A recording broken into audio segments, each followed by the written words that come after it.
Il y a une chose fort émouvante dans cette conférence de ce soir. C'est de voir Eric comme stentor derrière son pupitre, accompagné de sa mère. Et lorsque j'entends certains vouloir se faire passer pour le petit peuple, comme si, en creux, moi je venais du grand peuple, ou de la grande bourgeoisie, ou de l'aristocratie, je pense à ma vieille mère. Et quand j'ai vu la maman d'Eric là, il y a un moment, j'avoue, ça m'a ému, et c'est comme si elle était encore là, à mes côtés. Je sais, maman, si tu étais là, tu serais à mes côtés. Je sais ça. Et je suis sûr que là où elle est, elle nous regarde.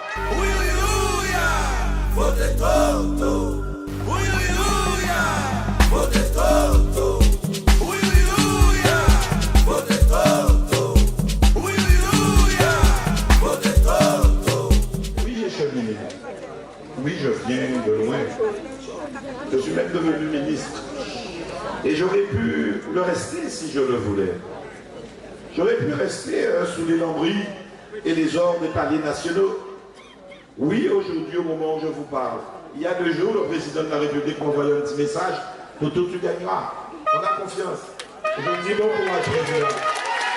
Pour vous montrer, malgré la crise, malgré la guerre déclenchée par les terroristes, le président prend le temps de m'envoyer un petit mot d'encouragement. Il m'a renvoyé un mot, je lui dis bon courage. Il a dit Victorin, c'est toi qui nous en donnes. Et ça aussi, c'est de l'affection, c'est des sentiments.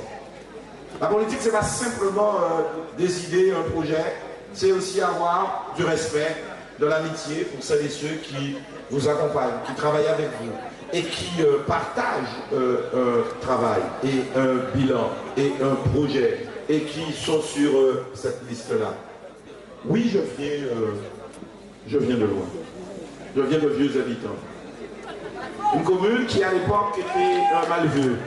Je suis aux camarades de Vieux Habitants qui sont là. Je vous dis merci aussi parce que je sais que si je suis là, c'est grâce à vous, grâce aux camarades militants qui ont fait de moi ce que je suis aujourd'hui.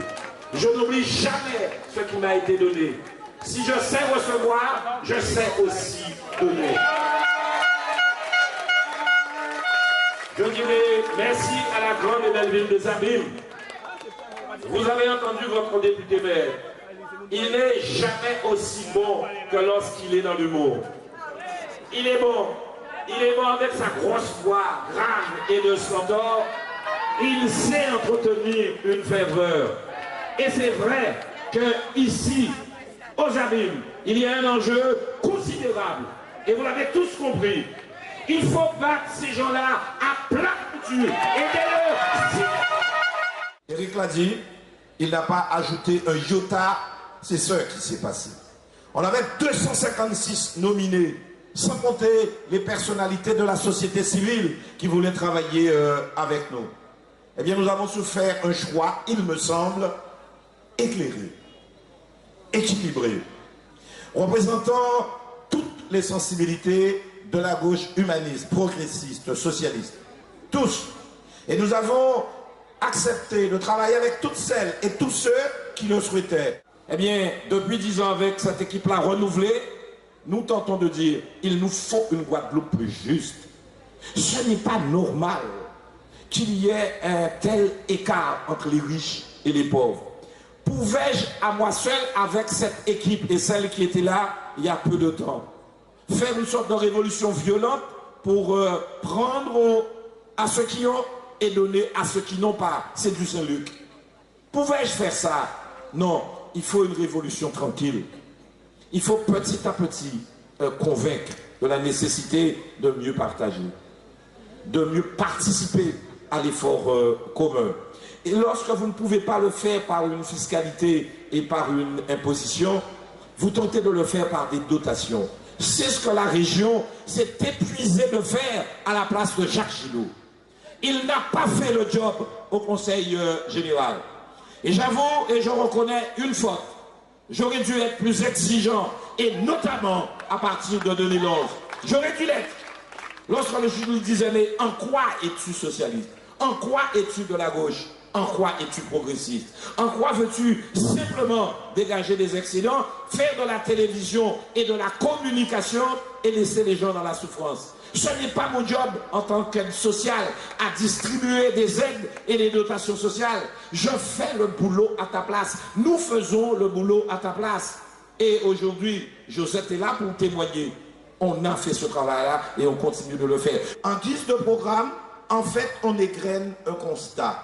De dire, ça ne s'est pas fait là. Bien sûr, peut-être qu'un envoyé de Dieu, par un coup de baguette magique, peut transformer la réalité. Mais en attendant, la réalité, elle est bien là. Elle est incontournable. Mesdames et messieurs, au moment où je vous parle, puisqu'on prétend que je n'ai pas réglé le problème du chômage, ils ont même dit, je n'ai pas arrêté les sargasses, que je n'ai pas arrêté les brumes de sable du Sahara, que je devrais arrêter les cyclones tout à l'heure. Je ne suis pas encore des murs, je ne suis pas encore Dieu. Je laisse ça à Chalus. Mais puisqu'on prétend cela sur le chômage, il y a 7700 chômeurs à Bemao.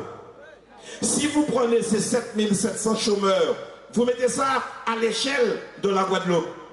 Et si la politique économique qu'il propose était appliquée en Guadeloupe, il y aurait plus de 100 000 chômeurs en Guadeloupe.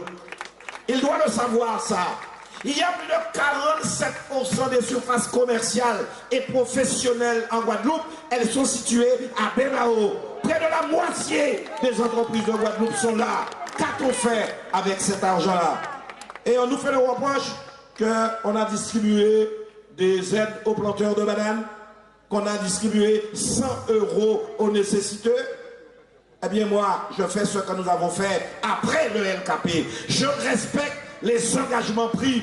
Parce qu'avec Joseph, nous avons décidé, toutes celles et tous ceux qui sont en deçà de seuil de revenus, eh bien chaque année, on leur donnera 100 €. C'est ce qu'on peut faire, on le fait. Ce n'était pas notre job, ça. C'est l'État, c'est la sécurité sociale, c'est la CAF, et c'est peut-être un petit peu le Conseil général. Joseph le fait, depuis qu'elle est arrivée, elle le fait. Mais les caisses ne sont pas aussi remplies qu'on le pense. On a fait mine de tir et de faire croire à la Guadeloupe que c'était un grand gestionnaire. Eh bien, demandez à Josette, en qui l'on fait, à trouver jeudi jour. On nous a menti.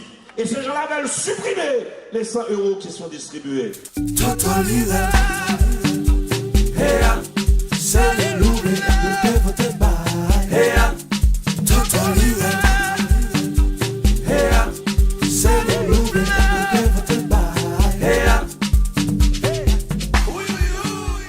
J'entends des phrases creuses et cantatoires, vides, qu'on va aider l'agriculture.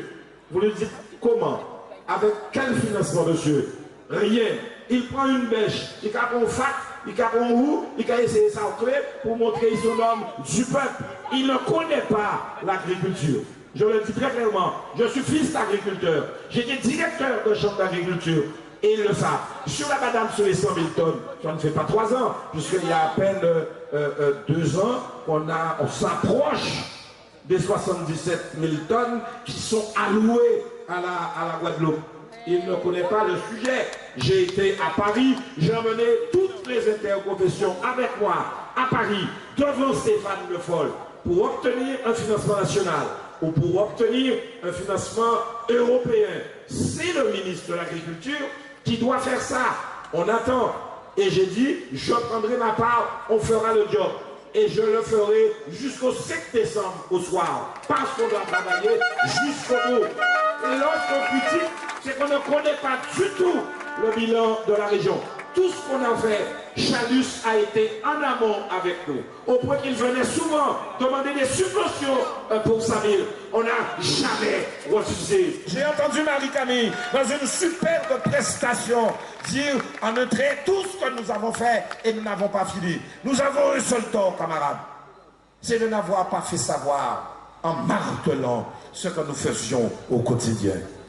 Et ça, je le reconnais, cette faute-là. Il y a une deuxième faute que je reconnais, de n'avoir pas dénoncé publiquement l'incurie, l'inaction coupable de Jacques Gillot à la tête du département, en usurpant une confiance donnée par celles et ceux, peuple modeste, des gens de gauche, comme l'a dit Eric.